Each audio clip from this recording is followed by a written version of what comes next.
wanted to do a little addition to the start of this episode because after some discussion between Becca and I, we just wanted to clarify that issue is associated with some people in Buffy. Becca can expand more because she's cleverer than me.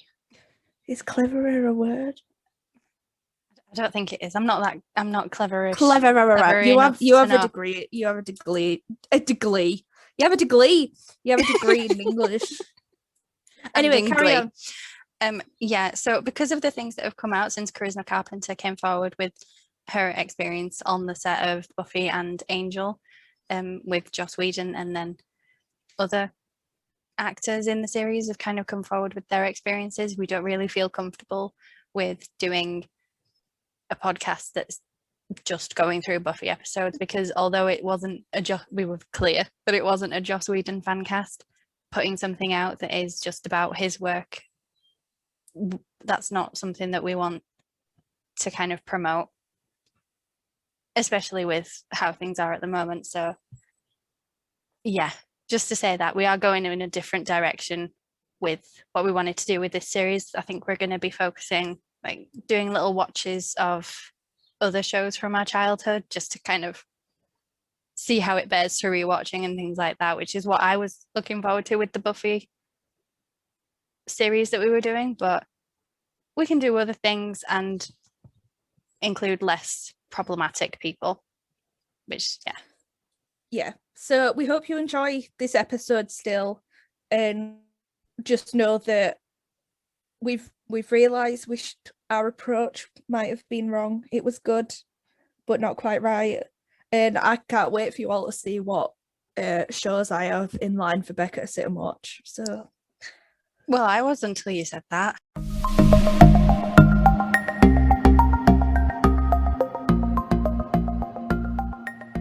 Hi, I'm Jess. And I'm Becca. And this is Reading Between the Spines. Buffy babes. So we basically decided we didn't do a lot of content last year because, you know, pandemic.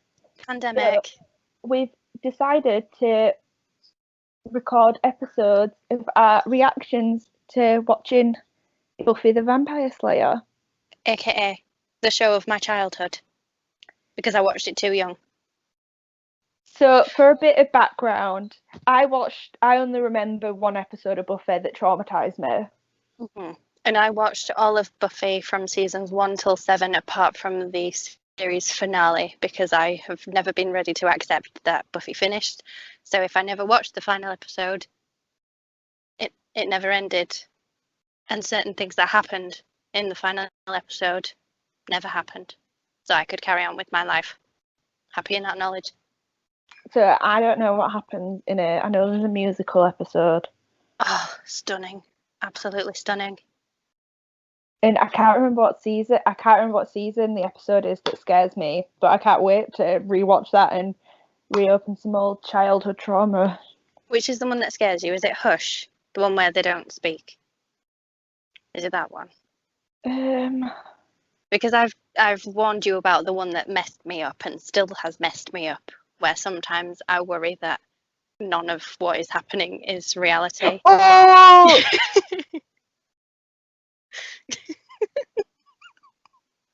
What was that? It's season 2, episode 18, called Kill by Death. And that's the baddie. Oh, him. And I went, oh, because I literally just Googled Buffy episode, man that eats children. And it came up straight away. And I was literally like, oh! Yeah. Oh, God, I remember him. Episode, because they were like under the hospital. Oh, yes, I know which one you mean. Yeah. Oh, my God, no, that one is horrible. There are some really horrible episodes, but there are some very light-hearted ones. Because I vividly remember, because we were watching it, I don't know what time it must have been on TV, because it must have only been... BBC too. Yeah, it must have only been about 5:30 we were watching it. So whether or not it was recorded, I don't know. But we were watching it with me, my mum, and Amy, and we were watching it, and it frightened me, and I was frightened. And my mum, I just remember my mum going, right, who's going to have nightmares tonight? So I put my hand up, And then they're like, right, we'll turn it over then. No lights are damaged. It's done. Yeah, this was on BBC Two for us. Isn't that just weird? Yeah. Vampire Diaries would never be on BBC Two. It's Really. on ITV2 though. Well, that's ITV2. I know, but that's not like main terrestrial. that's true. Yeah, because then we changed the channel over and put Simpsons on. Because I used to have this weird. I know this is completely off topic. What we're talking about. Yeah, it's fine. No, it's kind of not. I used to have this real like scary films and stuff. I used to have this horror. I was terrified of them. I couldn't deal with anything slightly scary. Like this one film we watched. My mum traumatized me as a child. I've realised. I'm putting all the pieces together. We watched a film called Mary Riley. And it's only like a 15. It's like a rubbish Jekyll and Hyde thing. If you Google it, you'll see it. Mm-hmm. And there were one scene in it that proper creeped me out. Because he were like, she went into like his lab and saw like on the table there was little droplets of blood. So then she was like, oh, that's strange. Turned around and walked out. And then he were like hanging about. And then he like lowered, because he just murdered this person and like obviously must have taken the head off. And he like lowered it down behind her, and I just didn't like it. And they were rats. They were like dead rats in it. I don't know why I didn't like that. It had the woman who plays Cruella de Vil in the live action. Yeah, she was in it. She played a brothel madam. Oh, do you think it's a case of being young? Like if you rewatched it now, like rewatching Buffy now, that episode with the child eating. Oh, do you know, it's just gonna look ridiculous. I think when we watch it. I still think I'm gonna be scared. Because like when seeing a picture of it brought back memories. Oh yeah, you did make that sound. But yeah, I kind of want to watch it again. Oh my god, should we do a special where we just watch all the films that traumatized me as a child? Because I have a list. I don't have many films that traumatized me as a child. I remember we went to, West Yorkshire Playhouse. Sorry. We went to see The Nutcracker. Oh yeah, I remember this. Yeah. Have I told you about this? Yeah. We went to go and see The Nutcracker, and Mum was like, "Oh, it'll be really nice. We'll take Rebecca and Daniel, and we'll go and see The Nutcracker, and it'll be a nice little family activity of us going to the ballet." And they'd done something weird. They'd made it into like some, I don't know, dude had like a big papier-mâché head, and he was going up a spiral staircase. And I was like, not a fan of this. Do not like this. And then because we were little, you know, when kids don't like something and they very visibly don't like something, so then the other kid also starts to get upset. So I was crying and then Daniel was crying, and the same thing happened when we went to go and see The Phantom Menace. I got really upset at that. I really did not like Darth Maul. We had to leave then as well, and then we stopped going to things together because I kept getting scared. As someone who doesn't remember watching Buffy, it's so 90s, it hurts. It is. Because last time I watched it was... When was I doing my A-levels? Summer of 2012, that's last time I watched it. And I only watched about 3 seasons in my rewatch. So that's nearly a decade ago. Oh, God. Oh. That's disgusting, isn't it? But it was nearly a decade ago. And it had already aged quite a bit. Like, there's an episode that's in season 1, so we'll be watching it soon, where the demon is in the computer and it like loads bit by bit, and it's pure 90s. Yeah. So I was thinking about it today when we knew that we were going to record, and I was just like, it's going to look so old by what we're used to now. Yeah. Well, to say we've just literally sat and watched it by sharing, like, on Prime, doing a like party chat thing where... Yeah. So back then we would have had to plug in the internet. I don't know if we would have had internet. We didn't get internet until like what, 2003? Probably, yeah. So we would have had to both have it on VHS and talk on the phone and have a tape recorder to record this. Oh, when life was easier. Thinking about that entire process, it makes me feel absolutely ancient. Yeah, and how we wouldn't be even able to distribute we've had to have like burnt the tape onto something to try. We would have had We could have to, I put don't it know, on a floppy bribe. disk. We would have had to put it on the radio. We could have put it on a floppy disk and then just like posted floppy disks out to people. Yeah. Because they'd only be classed as like a small letter because they're thin. God, floppy disks, do you remember? I know. They only had like two, like, 1 minute my headphone. And they only had like 2 megabytes or something. Yeah. So it is incredibly dated. It wouldn't make sense in this day and age. Imagine if Riverdale. God, please. I've never seen an episode of Riverdale, but It's the one thing I liked about this episode was the one thing apart from the entire thing. What do you mean?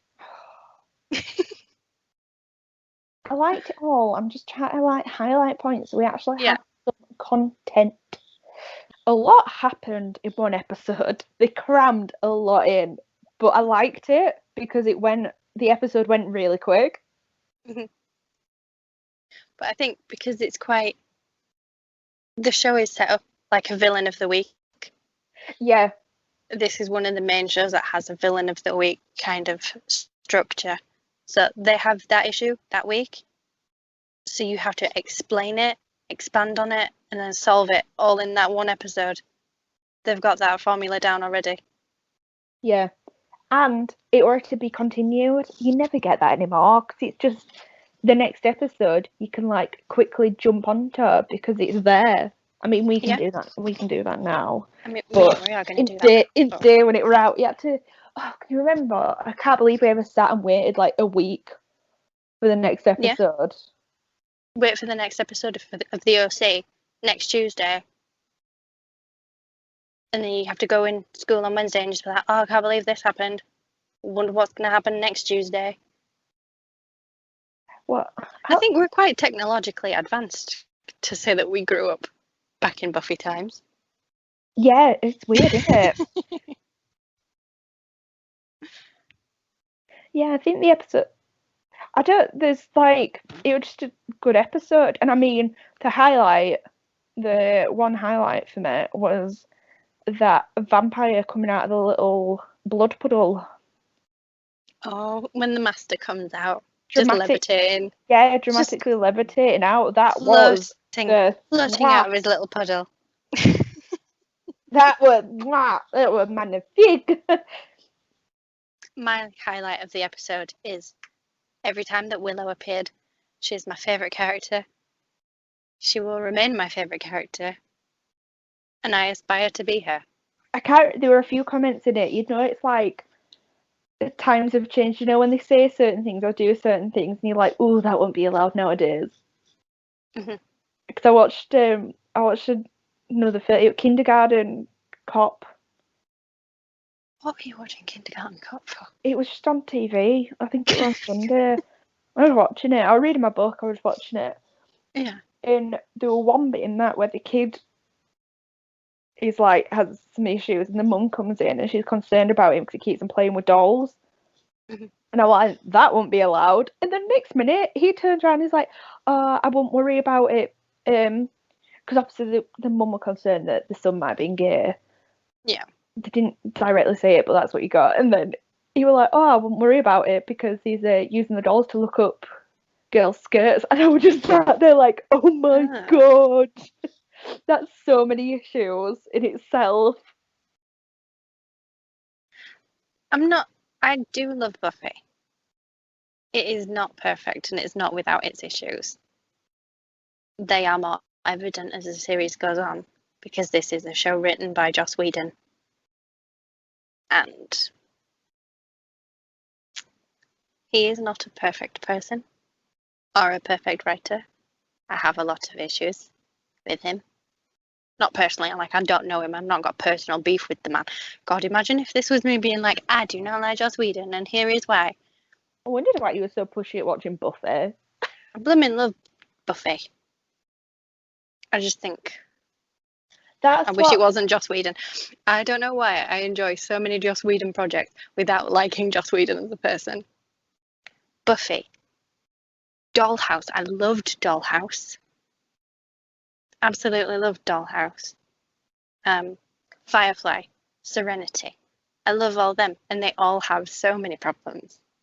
Oh, do you know what we should watch after we've gotten through all of Buffy? You know, Buffy takes 6 whole days to watch. I'm off next week. It's 144 hours of content to get through. I'm off next week. I've got annual leave next week, mate. Can do that. Why? What do you want to watch after? Stargate, If it's Firefly, I have it on DVD. Stargate Enterprise. Why? Because I haven't watched it in ages. I do not want to watch Stargate and Starship. I was going to say Starship. It's Stargate. What is it? Stargate SG-1. No, it's Stargate Atlantis. That's what I want to watch. Quick plot summary. That'd help, wouldn't it? Mm-hmm. Do you want to do it, or shall I? So in the first episode of Buffy, it's Buffy's first day at her new school in a new part of town. So she's moved from LA after getting kicked out of her old school, and she arrives at Sunnydale High for her first day. And she lives with her mum, Joyce, who is an absolute babe. She's the best character. Well, no, she's not. Willow's the best character. We know that Willow's the best character in Buffy the Vampire Slayer. Should be Willow, friend of Buffy the Vampire Slayer. That should be the new title, because she's the best.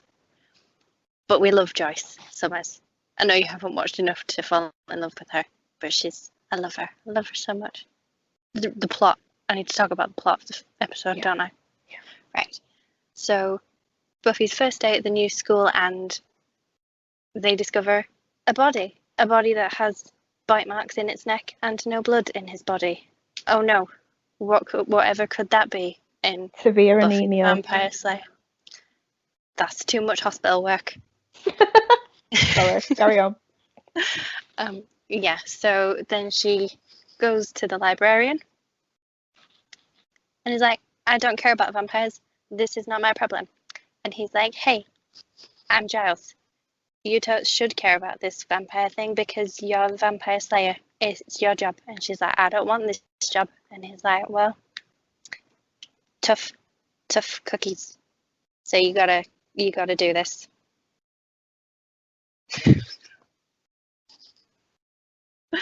I don't know. I'm not good at summarising. Got there. Shall I finish it? Because I can do the rest of it. Yeah. So you've just done that bit. And everyone seems to find out she's a vampire slayer when she's trying to keep it secret. So, don't go well. And then they all go to a party. They go to the Bronze, the club that all 16-year-olds are allowed to go to, the Bronze. Okay. I cannot imagine my mum ever being like, oh yeah, you can all go to the club at 16. Well, none of them look 16, so I mean... Well, no, I think they are at least all in their early 20s.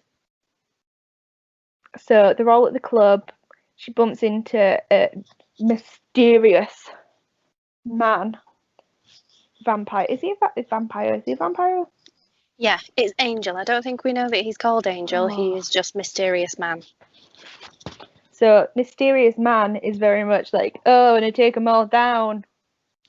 Kind of being all mysterious. So she's like, why does everyone know that I'm a vampire slayer? And then they're still in the club. They're having a party. Having a good time. And then Buffy has a heart-to-heart with man with glasses. Giles. Giles. Awful with names. With her watcher Giles, and then she sees Willow being led out of the club by a vampire. So she goes to find him and then comes across Xander, who, again, lets her know that he knows about her being the Slayer, which is a very, very, very poorly guarded secret. And so they go off to find Willow, and Willow has been taken by this vampire, and they're trying to get him to the Master to be his sacrifice so that he can get through this kind of veil and get out into the wider world, and then it will be hell on earth and vampires will be the best. And it would be a very short show if that did happen in the first episode. Well, yeah.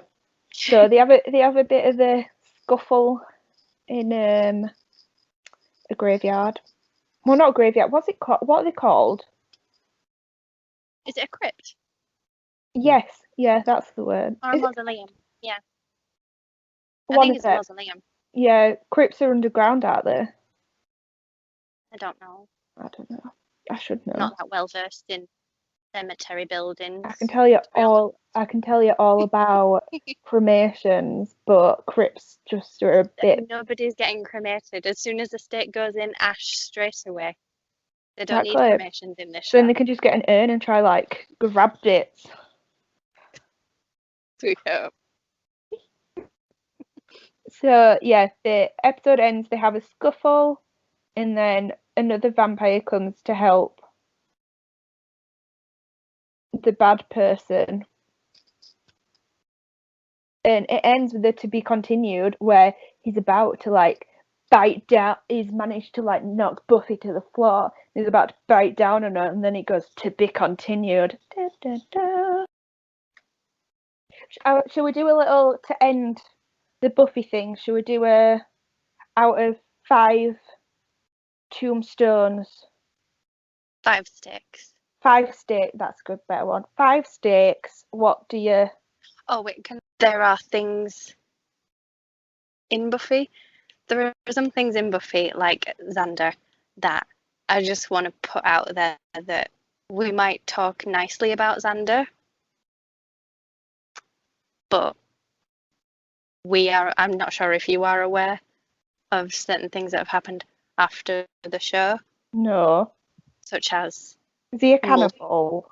No, but he has been arrested multiple times for domestic violence and drug abuse and things like that.